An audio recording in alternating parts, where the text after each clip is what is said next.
அல்லாஹுவின் நல்லடியார்களே, எல்லாம் புகழும் அல்லாஹுக்கே. அவன்தான் எங்களை படைத்து பரிபாலித்து பக்குவப்படுத்தி சகல விதமான வசதியும் செய்து தந்த அந்த ஏக இறைவனுக்கு எல்லாம் புகழ் முடித்தாக என்று கூறிக்கொண்டு, அகிலத்தார்களுக்கு அருள்கொடையாக அனுப்பப்பட்ட தூதர் பெருமானார் முஹம்மது முஸ்தபா ஸல்லல்லாஹு அலைஹி வஸல்லம் அவர்கள் மீது இறைவனுடைய சாந்தியும் சமாதானம் நிலவச் செய்வானாக. கண்ணியத்துக்குரிய சகோதர சகோதரிகளே, அல்லாஹ்வின் நல்லடியார்களே, அல்ஹம்துலில்லாஹ், நாம் இந்த ரம்ஜானுடைய மாதத்தை அடைந்து 30 நோன்புகளை நோற்று அல்லாஹ்வுடைய கருணையை கொண்டு பெருநாளை கழித்து 6 நோன்பை நோற்று கொண்டு இருக்கிறோம். அல்லாஹ் நம் மீது அருள் புரிய செய்வானாக. நிறைய சகோதரர்கள் நோன்பு வைத்திருப்பார்கள், நிறைய சகோதரர்கள் வைக்க இயலாதவர்களாக இருந்திருப்பார்கள். சிலர்கள் நோன்பு வைத்திருப்பார்கள், சிலர் நோன்பை விட்டிருப்பார்கள், சிலர் நோய்வாய்ப்பட்டவர்களான நிலைகளை விட்டிருப்பார்கள். அல்லாஹ் அனைவருடைய பாவங்களை மன்னித்து ரம்ஜானிலே எப்படிப்பட்ட ஒரு பக்குவமிக்க சகோதரர்களாக நாம் திகழ்ந்தோமோ, பக்குவமிக்க உம்மத்தினர்களாக திகழ்ந்தோமோ, அதை தொடர்ந்து இந்த 11 மாதங்களிலும் நாம் வாழக்கூடிய மக்களாக அல்லாஹ் ஆக்கி அருள்வானாக. கண்ணியத்துக்குரிய சகோதரர்களே, மாஷா அல்லாஹ், ரம்ஜானுடைய மாதம் வந்தால் பள்ளிவாசலிலே மக்களுடைய குறையில்லாமல், தர்மங்கள் குறையில்லாமல், இபாதத்துக்கள் குறையில்லாமல் மிக சுலபமாக நல்ல முறை நடைபெற்று வருகின்றன. ஆனால் ரம்ஜான் முடிந்த பிறகு சில சகோதரர்கள் காணாமல் போய்விடுவார்கள். அதற்காகவே அந்த பள்ளிவாசலில் மசூதிகள் எல்லாம் என்ன செய்வாங்க, அங்கங்கே மதியத்தில் பார்க்குறீங்க, காணாமல் போயிருந்த சகோதரை தேடி தந்தால் சிறந்த அவருக்கு பரிசு வழங்கப்படும். யாருப்பா காணாமல் போயிட்டாங்கன்னு சொல்லி கேட்டால், மாதம் பூரா 30 நாள் இருந்தாலும் காணாமல் போயிட்டா இருந்தாலும் மஸ்ஜிதில் அவரை கொண்டு விட்டாக்கா இந்த பரிசு அப்படின்னு சொல்லுவாங்க.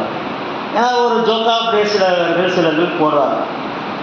ஆனால் உண்மையிலே ஜோக்கா போடுறது, அது உண்மையிலே ஷோக்கா போடுறதும், அது ஜோக்கா போடுறதும் ஷோக்கா போடுறதும்.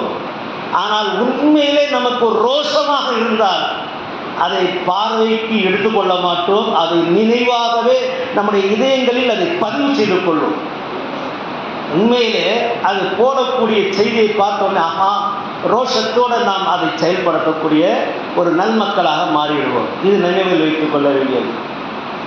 அதே போல் தாய்மார்கள் வீட்டில் பார்க்கணும், மாஷா அல்லாஹ், குர்ஆன் ஓதுவது என்ன, நோன்பு வைப்பது என்ன, அவங்களுடைய ஜிக்ரு திலாவத்துகள் எல்லாம் அப்படியே நிலை குலையாமல் இருந்த நிகழ்ச்சிகளையும் நோன்பு முடிஞ்சவன்னு அப்படியே மாற்றங்கள் ஏற்படக்கூடிய தாய்மாரிடத்திலையும் கூட உண்டு. இதே அசான் போகாத அப்படி கேட்கணும்னா சரி உடனே என்ன செய்வோம், தொழுதுருவோம் அப்படின்வாங்க தாய்மார்கள். இப்போது அசான் போல்த்துக்கிற சவுண்ட் கம் கர்றமா என்ன செய்கிறாங்க, அசான் சொல்கிறாங்க, கொஞ்சம் சவுண்டை குறைய, வேல்யூமை குறைய அப்படின்றாங்க டிவியுடைய. இந்த நிலைகள் நம்முடைய இடத்துல வரக்கூடாது என்பதற்காக தான் அல்லாஹ் ஜல்ல ஷானஹு தஆலா இந்த திருமறை குர்ஆனை இறக்கி அருளினார். அந்த 30 நாட்கள் சார்ஜ் ஏறியது காலிப்படுத்தாமல் 11 மாதங்கள் அதில் நாம் சீர்படுத்திக் கொள்ள திரும்பி நினைவு குறையும் போது திரும்பி சார்ஜ் எடுப்பதற்கான அல்லாஹ் சுப்ஹானஹு வ தஆலா ரம்ஜானை அனுப்பி வைக்கிறாங்க. இது ஒரு மனிதனும் நினைவில் வைத்துக் கொள்ள வேண்டிய விஷயங்களாக இருக்கிறது.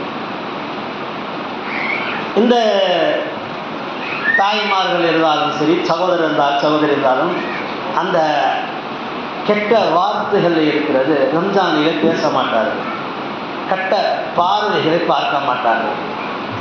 ஏதோ ரம்ஜான் மஹினா அப்படின்னு சொல்லிட்டு அந்த மாதத்தை கண்ணியப்படுத்தியமாறு அல்ஹம்துலில்லாஹ் நிறைய சகோதரர் இருப்பாங்க. அந்த ரம்ஜான் முடிந்த உடனே அந்த தலையில் துணி இருக்காது, கெட்ட வார்த்தைகள், அக்கம் பக்கம் வீட்டில் உட்காந்து பேசுதல், இப்படி அப்படின்றதுக்குடைய நிலைப்பாடுகள் வருகிறது. அந்த நிலைப்பாடுகளை விட்டு விலகி கொள்ள வேண்டியதுதான் சிறந்தது.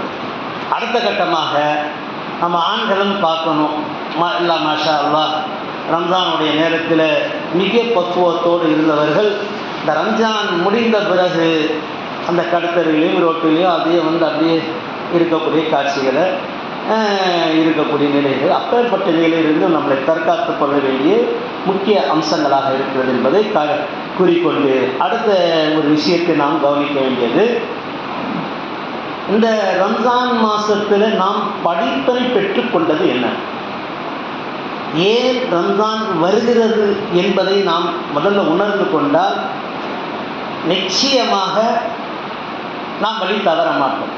எப்படி ரம்ஜானுடைய மாதத்தில் 1/70 அல்லது 700 மடங்குகளாக ஒரு சுன்னத்து தொழுதாலே கூட அது பர்றதுக்கு ஈடாக நன்மை ஈட்டி தரக்கூடிய ரம்ஜானுடைய மாதம்.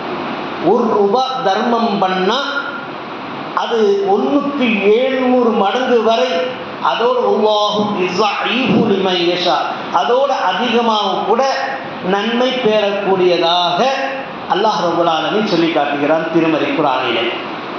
அப்பேற்பட்ட அந்த நன்மையை ட்ரைனிங் எடுத்துக்கொண்டவர்கள் ரம்ஜான் அல்லாத மாதங்களில் அவ்வாறு இருப்பதற்காக முயற்சிக்க வேண்டிய கட்டாய கடமைப்பட்டவர்கள். இவைகள் செய்துவிட்டோம் முடித்து விட்டோம் என்றது அல்ல, நமக்கு அந்த 700 மடங்கு நன்மை கிடைத்தது என்ற ஒரு ட்ரைனிங். அந்த ரம்ஜான் மாதம் நோன்பு வைத்தது ஒரு ட்ரைனிங், 5 வேளை ஜமாத்தோட தொழுது அது ஒரு ட்ரைனிங். இதை மாதிரி எல்லாம் ஒரு பக்குவத்தை ஏற்படுத்தி கொண்டது ஒரு ட்ரைனிங் மாதிரி. அது அடுத்த மாதத்துல செய்யும்போது அல்லாஹ் சந்தோஷப்பட்டான் என்று சொன்னால் இன்னைக்கு பிச்சை எடுக்கக்கூடியவர்களாக இருந்தாலும் லட்சாதிபதியாக மாற முடியும். ஏன் என்று சொன்னால் அல்லாஹ் ரப்பல் ஆலமீன் அப்பேற்பட்டவன் தான். உங்களுக்கு என்னுடைய மாதத்தை கண்ணியப்படுத்திய அந்த மனிதனுக்கு நான் அடுத்த மாதத்தில் கண்ணியப்படுத்துகிறேன். ரம்ஜான் மாதத்தில் ஒரு மனிதன் நினைக்கிறார், காசு இருந்திருந்தா நான் தர்மம் செஞ்சிருப்பேன், நான் ஆரோக்கியமே இருந்தா நோன்பு வச்சிருப்பேன், நான் எனக்கு நல்ல முறையில் இருந்திருந்தா 5 வேளை ஜமாத்துடன் தொழுதிருப்பேன், எனக்கு இந்த வசதி இருந்தா அந்தந்த காரியங்கள் செஞ்சிருப்பேன் அப்படின்னு மனுஷனை நினைக்கிறானே. அது அல்லாஹ் தஆலா என்ன செய்வானா, அப்படியே ரம்ஜான் அல்லாத மாதத்தில் உங்களுக்கு அந்த அருள் கொடையை கொடுப்பான். எந்த அருள் கொடை? நீ ரம்ஜான் ஆசைப்பட்டியே அந்த அருள் கொடையை அல்லாஹ் கொடுப்பான், கொடுக்காம கைவிட மாட்டான். அல்லாஹ் ரப்பல் ஆலமீன் அப்படி கொடுக்கக்கூடியவன். அப்போ கொடுக்கக்கூடிய நேரத்தில் ரம்ஜான் வர்க்கம் செலவு பண்ணலான்ற போது கை தவறி போயிடும். நம்முடைய நிலை இதுதான். அல்லாஹ் ரப்பல் ஆலமீன் இடத்துல, அல்லாஹ்வுடைய தூதரிடத்துல சஹாபா ஒருத்தர் கேட்கிறாரு, ரொம்ப சிரமத்துக்கு ஆளாக்கப்பட்ட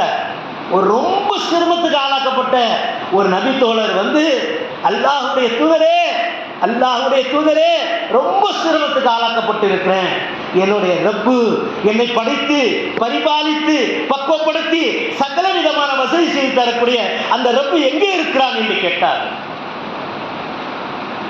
அல்லாஹ்வுடைய தூதர் ஸல்லல்லாஹு அலைஹி வஸல்லம் அவர்கள் பதில் சொல்ல முடியவில்லை, தவித்து விட்டார்கள். அப்படியே தவித்து விட்டார்கள். இந்த மனிதன் இவ்வளவு கஷ்டப்பட்டவனமாக தன்னை ரப்பை கேட்கிறானே, ரப்பு எங்கே இருக்கிறான் என்று சொல்லுவது என்று தவித்து கொண்டிருந்த அந்த கர்ணத்திலே, அந்த தருவாயிலே, அந்த நேரத்திலே இறை தூதருடைய நாவிலே பதில் வரவில்லை. அமைதி காத்து உட்கார்கிறார்கள், கண்களை மூடுகிறார்கள். அல்லாஹ்வுடைய தூதர் ஸல்லல்லாஹு அலைஹி வஸல்லம் கண்களை மூடுகிறார்கள். கண்ணை மூடி கொஞ்ச நேரம் அமைதியாக இருந்த போது ஜிப்ரீல் அலைஹிஸ்ஸலாத்து வஸ்ஸலாமை அல்லாஹ் அனுப்புகிறான். அல்லாஹ் ஜிப்ரீல் அலைஹிஸ்ஸலாமை அனுப்புகிறார். ஜிப்ரீல் அலைஹிஸ்ஸலாம் வருகிறார்கள். ஓ நபியே, உங்க முன்னாடி ஒருத்தர் கேட்டுங்கிறாரு, அவருக்கு நீங்க பதில் சொல்லுங்க அப்படின்னு சொல்லிட்டு, وَإِذَا سَأَلَكَ عِبَادِي عَنِّي فَإِنِّي قَرِيبٌ أُجِيبُ دَعْوَةَ الدَّاعِ إِذَا دَعَانِ فَلْيَسْتَجِيبُوا. உங்களிடத்தில் கேட்கிறான், அல்லாஹ் எங்கே இருக்கிறான் நபி அவருக்கு சொல்லுங்கள். உங்க ஃபைன்னி கரீப், ரொம்ப நெருக்கமாக இருக்கிறான் அல்லாஹ், ரொம்ப நெருக்கமாக. எவ்வளவு நெருக்கமாக இருக்கிறான் என்று சொன்னால் உங்களுடைய உயிரோட நெருக்கமாக இருக்கிறான். ஒரு மனுஷனுக்கு முக்கியம் என்ன? ஒரு மனுஷனுக்கு முக்கியம் என்னங்க? வீடு தானே. அது இல்லைன்னாக்கா மண்ணில் திருப்பி கடாசுறாங்க. கோடீஸ்வரன் இருந்தாலும் கூட மண்ணை தோண்டி புதைச்சிட்டு வந்துடுறான். உண்டா இல்லையா? மண்ணை நோண்டி புதைச்சிட்டு வந்துடுறான். அவன் கோடிக்கணக்கில் வீடை கட்டி இருந்தாலும் அவனுடைய வீடு அது இல்லை. அவன் மண்ணறைக்கு தான், மண்ணுக்கு தான் சம்மதம். அதே நேரத்தில் வீட்டில் இருக்கக்கூடிய குப்பை இருக்குல்ல, அது எங்கே போடும்? அதையும் மண்ணில் தான் தூக்கி போடும். தங்கத்தை போடுமா? வெள்ளியை போடுமா? நல்ல துணிகளை போடுமா? போட மாட்டோம். போடுவது இது குப்பையை தூக்கி போடுறோம். அந்த மாதிரி மனுஷன் நீயும் குப்பை, ஒன்னையும் தூக்கி குப்பையில் போடுறான். அந்த வீடு இல்லைன்னு சொன்னா குப்பையில மண்ணில் போட்டு புதைச்சி விடுறான் மனிதனை. அது ஃபார்மாலிட்டிக்காக என்ன செய்யுது? அந்த வேலுக்கு அந்த கம்பு வெறுக்குன்னு சொல்லுவாங்கன்னு அந்த குச்சியெல்லாம் அடுக்குவாங்க, அதுக்கு மேலே ஒரு பாயை போடுவாங்க, அதை மூடுவாங்க. இதான் ஒரு ஃபார்மாலிட்டிக்கு. சில நாடுகளில் நீங்கள் பார்த்தீங்கன்னு சொன்னாக்கா அப்படியே மண்ணை தள்ளிவிட்டு வந்துன்னு இருப்பாங்க. அதுவும் ஏன் அப்படின்னு சொன்னால் அந்த நாற்றத்தை வெளியே வரக்கூடாதுன்னு இல்லைன்னா தூக்கி அப்படியே கடாசிட்டு போயிடுவாங்க, காக்காக்குரிய கடாசுற மாதிரி. ஆனால் நம்ம ஏன் கடாசுறதில்ல? அதை போச்சு அல்லாஹுடைய உத்தரவு வந்தது. அந்த உத்தரவின் காரணமாக அதை அது புதைக்கப்பட்டது. காபிலை கொலை செய்யப்பட்ட போது அவரை தஃபன் செய்வதற்காக தெரியாத நிலையில அல்லாஹு தஆலா வானத்திலிருந்து ஒரு காகத்தை அனுப்பினார். அந்த காகம் தன்னுடைய குஞ்சை கொண்டாந்து பள்ளம் நோண்டி அதை வைத்து அதை உள்ள வச்சு மூடுகிறது. இது காபிலை கொலை செய்து அவரை மறைப்பதற்கு தெரியாத நிலையில் இருந்தபோது இந்த காகத்தின் மூலமாக அவர் காட்டி கொடுத்தார். அவரும் அப்படி பள்ளம் நோண்டி அது முதல்ல இந்த பூமியில் புதைக்கப்பட்டவர் ஹாபிலை கொலை செய்யப்பட்ட காபிலை அவர்கள் புதைக்கப்படுகிறது. பூமியில முதல்ல புதைக்கப்பட்ட மனிதனாக இருக்கிறார். அப்பேற்பட்ட நம்மையே புதைக்கப்படக்கூடிய அந்த வீடு இல்லைன்னு சொன்னா அந்த வீடு தான் ஒரு மனிதனுக்கு ரொம்ப முக்கியமானது, ரொம்ப நெருக்கமானது. அந்த வீடு இல்லைன்னா நமக்கு யாரும் மதிக்க மாட்டா. கொஞ்ச நேரம் புருஷன் மௌத்தாயிட்டான்னு சொல்லுவாங்க, இன்னும் கொஞ்ச நேரம் போனால் என்ன சொல்லுவாங்க? மையத்துன்னு சொல்லுவாங்க. இன்னும் கொஞ்ச நேரம் என்ன செய்வாங்க? மையத்தை எப்போ அடக்கிறதுன்னு கேட்பாங்க. கொஞ்ச நேரம் போச்சுனாக்கா மௌத்தை அடக்கிற நேரம் என்னன்னு கேட்பாங்க. அது ஜனாதா எப்போ துளைவிப்பாங்கன்னு கேட்பாங்க. அந்த சடலம் என்று சொல்லக்கூடிய நிலைப்பாடுகளுக்கு வந்துவிட்டது. அது எப்படி குப்பையை தூக்கி போடுகிறோமோ அப்படி போடக்கூடிய நிலைப்பாடு கொண்டிருக்கிறது. மாஷா அல்லாஹ். அல்லாஹுடைய தூதரே, அல்லாஹுடைய நல்லடியார்களே, அல்லாஹுடைய தூதர் சொல்றாங்க அந்த வீரோட உங்களுக்கு நெருக்கமாக இருக்கிறார். யார்? அல்லாஹ் என்று. அந்த சஹாபி கொஞ்சம் நிம்மதி அடைகிறார்கள். மீண்டும் அல்லாஹுடைய தூதர் சொல்கிறார், சாலக இபாதி அன்னி ஃபஇன்னி கரீப் உஜீபு தஅவத தஆ இஸா தஅனி. நீங்க துஆ கேட்கிறீங்களே, அந்த துஆவை அல்லாஹ் கபூலாக்கிக் கொள்கிறான். யாருடைய துஆவையும் வீணாக்குவதில்லை. யார சொல்ல? நான் எவ்வளோ துஆ கேட்டேன். நீங்க சொல்றீங்க, நீங்க உட்கார்ந்து இருக்கீங்க, बहुत दुआ करा हजरत पे, मैं बहुत दुआ करा, अल्लाह कबूल कराने. அஸ்தக்ஃபிருல்லாஹ். அல்லாஹ் துவா கபூல் ஆக்காமல் இருப்பதே இல்லை. யாருடைய துவாவையும் அல்லாஹ் கபூல் ஆக்காமல் இருப்பது இல்லை. அல்லாஹ் ரப்பல் ஆலமீன் துவாவுடைய சிஸ்டத்தில் சொல்லும்போது அல்லாஹுடைய தூதர் சொல்றாங்க, ஒன்று உனக்கு கொடுத்தா அதனால உன்னுடைய ஆபத்து இருக்கும், கொடுத்தா உனக்கு ஆபத்து, அல்லது மார்க்கத்துக்கு ஆபத்து. காசை கொடுத்தா உனக்கு ஆபத்து அல்லது மார்க்கத்துக்கு ஆபத்து, உன்னுடைய உயிருக்கு ஆபத்து.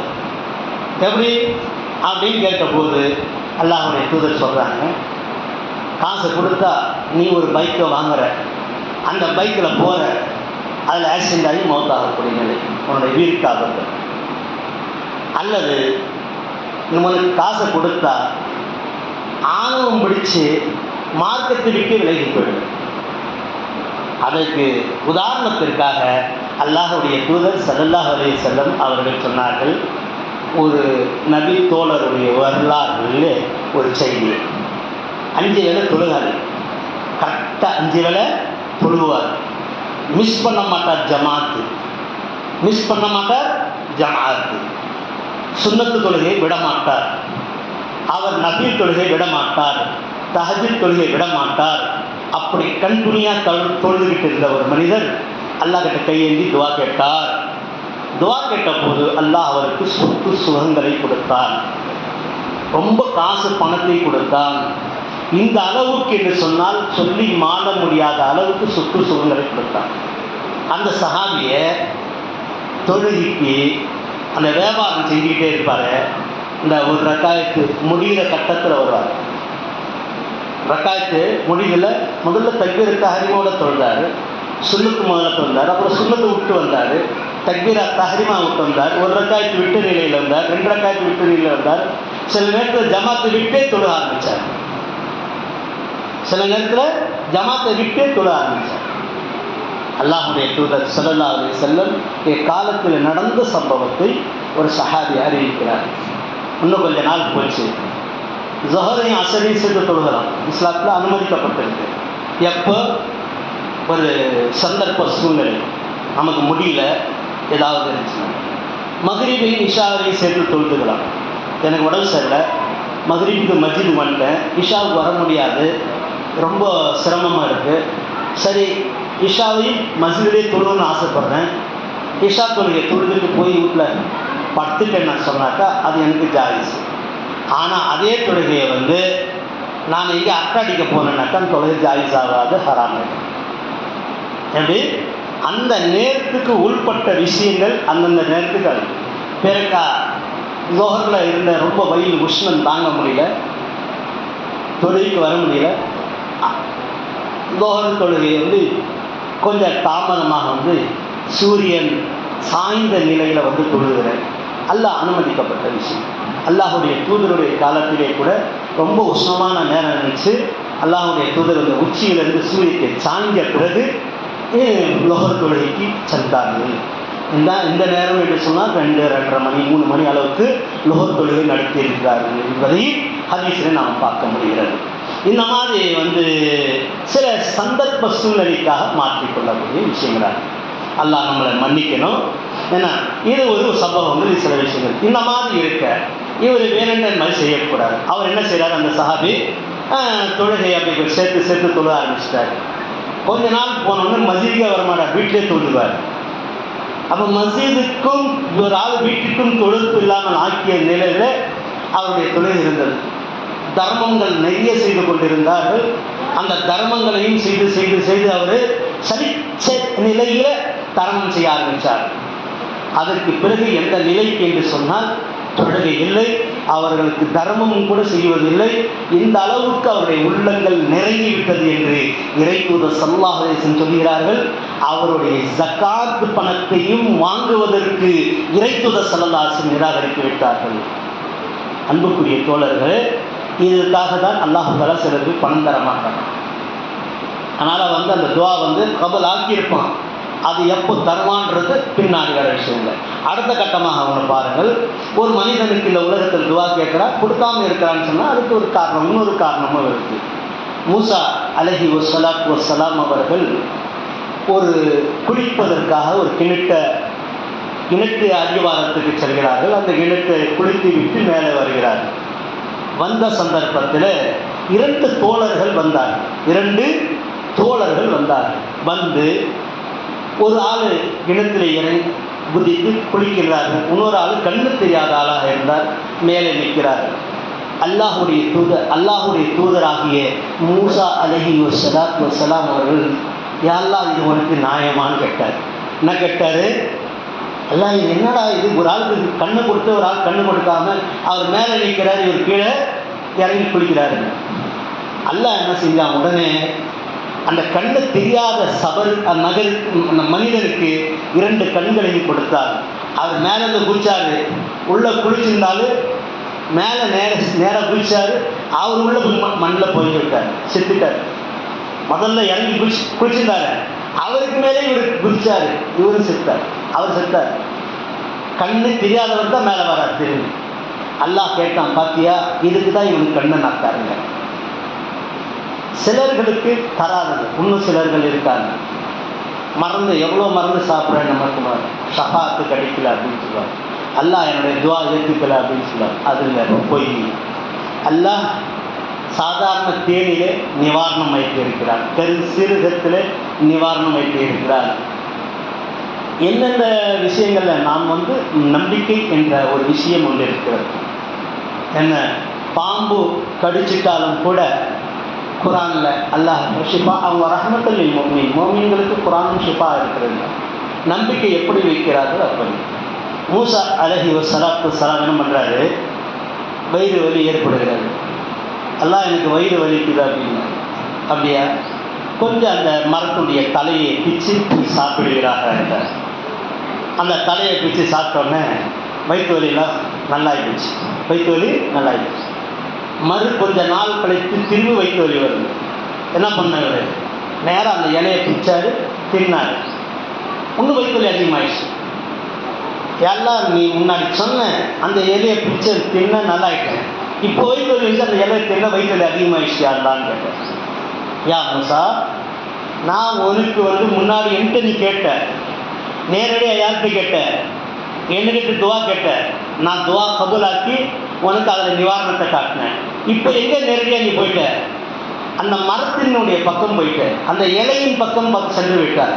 அதனால் ஒரு நம்பிக்கை குறைந்து விட்டது. ஆகையால் உனக்கு நிவாரணம் கிடைக்கவில்லை, அதிலே உனக்கு நோய் உண்டாக்கி விட்டேன் என்றார் அல்லாஹ். எது இருந்தாலும் அல்லாஹ்விடத்தில் கேளுங்கள்.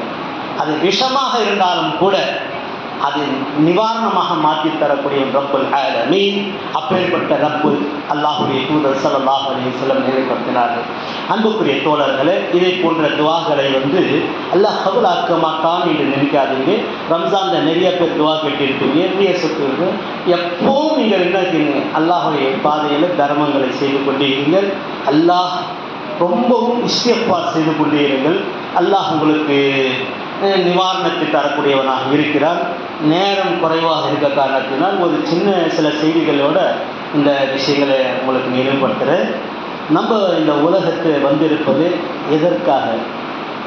இன்னைக்கு நீங்கள் பார்க்குறீங்க, இஸ்ரேல் நாட்டுக்காரன் அடித்து கொண்டிருக்கிறான், இங்கே ஈரான்காரனும் அடித்து கொண்டிருக்கிறார். இரவெல்லாம் மழை பெய்தது போன்று குண்டு மழைகளை பெய்து கொண்டிருந்தது. சுபஹான் அல்லாஹ், அதில் நிறைய பேர்கள் ஷஹீதாக்கப்பட்டு இருக்கிறார்கள். இன்றைய இரவு வேலைக்கிழமை நைட்டுக்கு மகரிபிலிருந்து அடித்தது அடி காலை பகல் தொழுகை வரை அடித்து கொண்டே இருந்தார்கள். பஜ்ருக்கு தான் நிறுத்தப்பட்டது. அந்த அளவுக்கு என்று சொன்னால் எத்தனையோ விதமான தாக்கங்கள் ஏற்படுத்தி அதில் நிறைய முஸ்லீம்கள் மரணிக்கப்பட்டார்கள். இரு சாரார்களுக்கும் சண்டை நடப்பது. இந்த சண்டைகள் நடப்பதில் இந்த இஸ்ரேல் என்று சொன்னால் தீவிர நமக்கு. இஸ்ரேல் என்ன யார்? இஸ்ரேல் என்று சொன்னால் யா பனி இஸ்ராயீல் ذكروا نعمتي التي أنعمت عليكم. அல்லாஹ் சொல்றார், நியாமத்துகளை கொண்டு அந்த இஸ்ரேலுக்கு நாங்கள் உதவி செய்தோம். பனி இஸ்ரேல் இருக்காது இல்லையா, அந்த இஸ்ரேல் என்று சொல்லக்கூடிய அவர்களும் நம்முடைய மூசா அலைஹி ஸலாத்து ஸலாமுடைய சமூக மக்கள் தான். அவர் அங்கங்கே ஸ்டாப் பண்ணிட்டாங்க. ஈசா அலைஹிஸ்ஸலாம் யஹூதிகள் ஈசா அலைஹிஸ்ஸலாமோட ஸ்டாப் பண்ணிக்கிட்டாங்க. நாங்கள் அதோட தாண்டி முஹம்மது ஸல்லல்லாஹு அலைஹி வஸல்லமை தூதராக ஏற்றுக்கொண்டிருக்கிறோம். ஈசா, மூசா, இஸ்ஹா, இப்ராஹிம் எல்லோரையும் நாங்கள் தூதராக ஏற்றுக்கொள்கிறோம். அவர்கள் ஈசா அலைஹிஸ்ஸலாமை மட்டும் தூதராக எடுத்துக்கொண்டவர்கள். அவர்கள் மூசா அலைஹிஸ்ஸலாத்து வஸ்ஸலாம் அவரை மட்டும் தூதராக எடுத்துக்கொண்டவர். இந்த பாலஸ்தீன நாட்டில் அமைந்திருக்கக்கூடிய மஸ்ஜித் அக்ஸா என்று சொல்லுகிறோமே, அது யாருக்கு என்ன? அதுதான் சுலைமான் அலைஹிஸ்ஸலாத்து வஸ்ஸலாமுடைய காலத்தில் கட்டப்பட்ட பள்ளிவாசல். எல்லா நபிமார்களும் அங்கேதான் கூடினார்கள். அந்த இடம் அப்பேற்பட்ட ஒரு இடமாக இருக்கிறது. இன்ஷா அல்லாஹ், அல்லாஹ் ரப்புல் ஆலமீன் அந்த ஈசா அலைஹிஸ்ஸலாம் வருவார், அந்த பள்ளியிலிருந்து ஆரம்பிப்பார். இந்த ஈசாயர்களை எல்லாம் தீர்த்து கட்டிடுவார், இந்த யஹூதிகளை எல்லாம் தீர்த்து கட்டிடுவார். அதோட பெரிய ஆள் இன்னொரு ஆள் வருவான், தலைவன், பெரிய அரசன் இன்னொருத்தன் வருவான். அவன் பேர் என்ன? தஜ்ஜால். தஜ்ஜால் என்ற ஒரு அரசன் வருவான். இன்னைக்கு பார்க்குறோம், நம்ம அமெரிக்காவுடைய தளபதியை பார்க்குறோம், என்ன இஸ்ரேலுடைய தளபதியை பார்க்குறோம், பல நாட்டினுடைய தளபதியை பார்க்குறோம். இன்னைக்கு நாட்டுக்கே ஆளக்கூடிய அமெரிக்காக இருக்கிறது. அந்த அமெரிக்கா பேச்சுவார்த்தை என்று சொல்லி ஏமாற்றி அவர்கள் என்ன செய்கிறார்? அடிப்பதற்காக பார்த்து கொண்டு இருக்கிறார். ஆனால் எல்லோரும் நம்முடைய இஸ்லாமிய சகோதரர்கள் தான். ஆனால் ஈமான் கொண்டு வெளியே இருக்க காரணத்தினால் அவர்களை இஸ்ரேல்கள் என்று சொல்கிறோம். அவர்கள் யகூதி நசராணிகள் என்று சொல்கிறோம், இவர்களை கிறிஸ்தியர்கள் என்று சொல்கிறோம். இவைகள் எல்லாம் ஒரு நாள் அழைக்கப்படுவதால் இது உலக போராகவும் கூட மாறப்படும். யாரிடத்தில் அல்லாஹுடைய தூதர் ஸல்லல்லாஹு அலைஹி வஸல்லம் சொன்னாங்க, துள்ளி அளவுக்கு ஈமான் இருக்கிறதோ இந்த உலகம் அழியாது. என்ன சொன்னாங்க?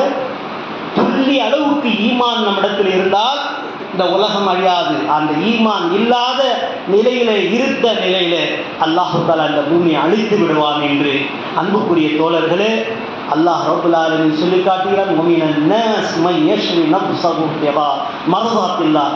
சில நஃப்ஸுகள் இருக்கிறது, சில ஆத்மாக்கள் இருக்கிறது, சில மனிதர்கள் இருக்கிறார்கள் அல்லாஹ்வுக்காகவே அர்ப்பணிக்கக்கூடியவராக இருக்கிறார்கள், அல்லாஹ்வுக்காகவே அர்ப்பணிப்பவர்களாக இருக்கிறார்கள். அல்லாஹ் இவர்களை கைவிட மாட்டான், அல்லாஹ் இவரை கைவிட மாட்டான். இன்ஷா அல்லாஹ். அன்புக்குரிய தோழர்களே, நம்ம எவ்வளோ காலங்கள் முஸ்லீமாக வாழ்ந்திருக்கிறோம், காபிராக மரணித்து விடக்கூடாது. ஈமானை வலுப்படுத்திக் கொள்ளுங்கள். அல்லாஹ் இந்த சண்டையெல்லாம் நடக்கும் என்பதை உண்மைதான், நடக்கத்தான் செய்யும் என்பதை உண்மைதான். இது மக்கள் இந்த அளவுக்கு வீழ்ச்சியாக இருந்தவர்கள் மிகவும் சிரமத்துக்கு ஆளாக்கப்படுவார்கள் என்பதையும் அல்லாஹ் ரப்பல் ஆலமீன் குர்ஆனிலே சொல்லியிருக்கிறான். அதை நம்பிக்கை கொள்ளுங்கள். இன்ஷா அல்லாஹ். இன்ஷா அல்லாஹ் இதை பற்றி இன்னும் நிறைய செய்திகளை பேசலாம். அடுத்த கட்டமாக ஒரு செய்தியை நம்ம பார்க்க வேண்டியது, நம்மிடத்தில் சில சகோதரர்கள் ஒரு வேளை தொழுதா ஒரு வேளை தொழுக மாட்டாங்க. அது விட்டு விலகிக் கொள்ளுங்கள், உறுதிமொழியை எடுத்துக்கொள்ளுங்கள். நான் தினமும் தொழுகுவேன், 5 வேளை தொழுகுவேன் என்ற உறுதிமொழி எடுத்துக்கொள்ளுங்கள். அதற்கான சில காரணங்கள் சொல்வார்கள். பாக்னி ஹஜரத் மை கேட்கிறோம், காம் கர்லகத்தும் பாக்னி. சுத்தம் என்பது மனம் முதல்ல சுத்தம் வேணும். என்ன வேணும்? மனம் இருக்குல்ல, இது சுத்தமாக இருந்துச்சுனாக்கா அவனுக்கு எல்லாமே சுத்தமாகிடுச்சு. நான் ஒரு ஆடை கட்டிக்கிட்டு துணி கட்டிக்கிட்டு வேலை பார்த்துருக்கிறேன், அந்த துணியே இருக்குது, என் மனம் சுத்தமாக இருக்குது, தொழுகை நான் விட மாட்டேன், அல்லாஹ் அக்பர்னு சொல்லிட்டு அப்படியே தக்பீரை கட்டி தொழுதுட்டாலும் கூட அல்லாஹ் ஏற்றுக்குவான்னு இருக்கணும். தொழுகை விட்டால் பாவம், விடாமல் கொஞ்சமாவது அதை தொழுதா அவருடைய வேதனை புரிஞ்சுட்டாங்க. இந்த தொழுகையை எப்படி கடைப்பிடிக்க வேண்டுமோ அவ்வாறு கடைப்பிடித்து கொள்ளுங்கள். சிலர்கள் நினைப்பாங்க, நான் பயணத்தில் போயிட்டு இருந்தேன், பிஷாப் ஜாக்காயா பிஷாப் ஹோகா கப்படா டேலா நேனாஸ்தே காபி மேலா அந்த துணி அந்த ஏதாவது கிடைச்சிருந்தா நான் என்ன செஞ்சுருப்பேன், தண்ணி கிடைச்சிருந்தா ஒன்றுக்கு போயிருப்பேன் அப்படின்னு அப்படி நான் துணியில் போச்சு. அதுக்கு ரொம்ப ஈஸியான வழி, நம்ம பாயிண்ட் போட்டுக்கிட்டே போகணும். எங்கேயோ போய் சிறுநீர் கழிச்சிட்டோம், தண்ணி கடிக்கலை, ஒன்றுக்கு இருந்துட்டோம், வந்தோடனே ஒன்றுக்கு போகிற இடத்த கழுவிட்டு பாயிண்டை மாற்றிக்கிட்டு கையில் கட்டிக்கிட்டு தொழுத வேண்டியதுதான். இதுக்குன்னு தண்ணி மாற்றணும்னு அவசியம் இல்லை. தண்ணி மாற்றுகிறது குளிக்கிறதுன்னு சொல்கிறது சிஸ்டம் ஒன்றுக்கு மட்டும்தான். எதுக்காக? தன் மனைவியோடு உடலுறவு கொண்டால் அல்லது உங்களுக்கு மணி வெளியாகிவிட்டால், மதி தனி மசி தனி, குர்ஆனிலே 3 விதமான மணித்துளிகள் இருக்கிறது. அதிலே 3வது விதத்திலே மணி என்று சொல்லக்கூடியதை உங்களுக்கு வெளியாகிவிட்டால் நீங்கள் கட்டாயமாக குளித்துக் கொள்வது, உங்களுடைய மனைவியோடு உடல் உறவு கொண்டிருந்தால் குளிக்க வேண்டிய கட்டாயம். அல்லாஹ்வுடைய தூதர் ஸல்லல்லாஹு அலைஹி வஸல்லம் காலத்தில் ஒரு நபி தோழர் 2 பேருக்கு அனுப்புகிறாங்க, போயிட்டு வர்றாங்க. வந்துக்கிட்டே இருக்கும்போது என்ன ஆயிடுச்சுன்னு சொன்னால், ஒரு ஆளுக்கு தூங்கிட்டு இருந்தார், அவருக்கு மணி வெளியாகிவிட்டது, அதாவது தன்னுடைய இச்சை வெளியாகிவிட்டது, தன்னை அறியாத ஆசா பாசங்களுடைய வெளியாகிவிட்டது. அப்போது அவரிடத்தில் ஒரே துணி இருந்துச்சு. எத்தனை துணி இருந்துச்சு? ஒரே துணி இருந்துச்சு, தண்ணியும் இல்லை. ஒரு ஆள் மட்டும் எந்திரிச்சு என்ன பண்ணுறாரு, தைமம் செஞ்சு தொழுக போகிறாரு. இன்னொரு ஆள் என்ன பண்ணார், மண்ணில் புரண்டு புரண்டு எழுந்து தொழுக போகிறாரு. தேவா அல்லாஹ்வுடைய தூதரோட பாடம் படித்த அந்த சஹாபாக்கள் சொல்கிறார்கள், அப்படி நீ செய்ய கூடாது, தைமம் செய்து கொண்டாலே நீ சுத்தமாகி விடுவாய் என்றாங்க. அல்லாஹ்வுடைய தூதர் ஸல்லல்லாஹு அலைஹி வஸல்லம் எனக்கு சொல்லி தந்திருக்கிறார், என்ன சொல்லுங்க அப்படின்னு கேட்டாங்க. 2 கையை பூமியில் தட்டி தன்னுடைய முகங்களையும் முன்கைகளையும் தடவி கொண்டால் அவர் சுத்தமாகிவிட்டார். அல்லாஹ்வுடைய தூதர் இன்னும் சொன்னார், யாராவது நோய்வாய்ப்பட்டிருந்தால் அவர்களுக்கு உடலிலிருந்து மணி அதாவது விந்து வெளியாகிவிட்டால் அவர்கள் தைமம் செய்தாவது தொழுது கொள்ளட்டும் என்று நபிகள் நாயகம் ஸல்லல்லாஹு அலைஹி வஸல்லம் எந்த அளவுக்கு என்று சொன்னால் அவருடைய ஆசையில் இச்சையில் வெளியாகிவிட்டால் தன் மனைவியோட அல்லாஹ்வுடைய தூதர் ஸல்லல்லாஹு அலைஹி வஸல்லம் சொன்னார்கள், நீங்கள் உங்களுடைய தொழுகையை விட்டுவிடாதீர்கள், தொழுகைக்காக தைமம் செய்தாவது உங்களுடைய நோயின் காரணமாக உங்களுடைய தொழுகையை பூர்த்தி செய்து கொள்ளுங்கள் என்று நபிகள் நாயகம் ஸல்லல்லாஹு அலைஹி வஸல்லம் அவர்கள் சொன்னார்கள். அன்புக்குரிய தோழர்களே, தொழுகைக்காக அந்த அளவுக்கு முக்கியத்தை தரப்பட்ட இந்த தொழுகையை நீங்கள் விட்டு பாழாக்கி கொள்ளாதீர்கள் என்று கேட்டுக்கொண்டு கடைசியாக ஒரு நினைவுபடுத்திக் கொள்கிறேன். இந்த ஷவ்வாலுடைய மாதம் 6 நோன்பு வைக்கிறது. யார் இந்த ஷவ்வாலுடைய 6 நோன்பு வைப்பாங்களோ வருஷம் பூரா நோன்பு வச்சதற்கான சவாபு அவருக்கு கிடைக்கும். என்ன கிடைக்குது? வருஷம் பூரா நான் 30 நோன்பு வச்சேன், இன்னும் 6 நோன்பு வச்சா ஒரு மாதத்தில் 3 நோன்பு வச்சா அவ்வளோ 30 நாள். அது அந்த மாதிரி மாதத்தில் 3 வச்ச மாதிரி 36 நோம்பாகிறது. இது நிறைய கொஞ்சம் விஷயங்கள் சொல்ல வேண்டியது, நான் நேரம் இல்லாதனால சுருக்கமாக சொல்கிறேன்.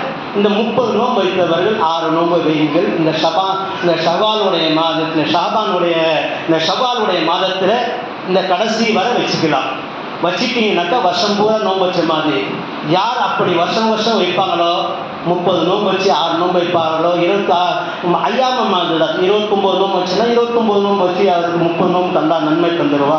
அந்த மாதிரி செய்தாலும் கூட அல்லாஹ் ரப்பல் ஆலமீன் அவர்களுக்கு வருஷம் பூரா நோன்பு வச்ச மாதிரி, ஆயுள் பூரா நோன்பு வச்ச மாதிரி சவாப் கிடைக்கிறது. சஹீஹ் முஸ்லிம் ரிவாயத்தில் இடம்பெறுகிறது.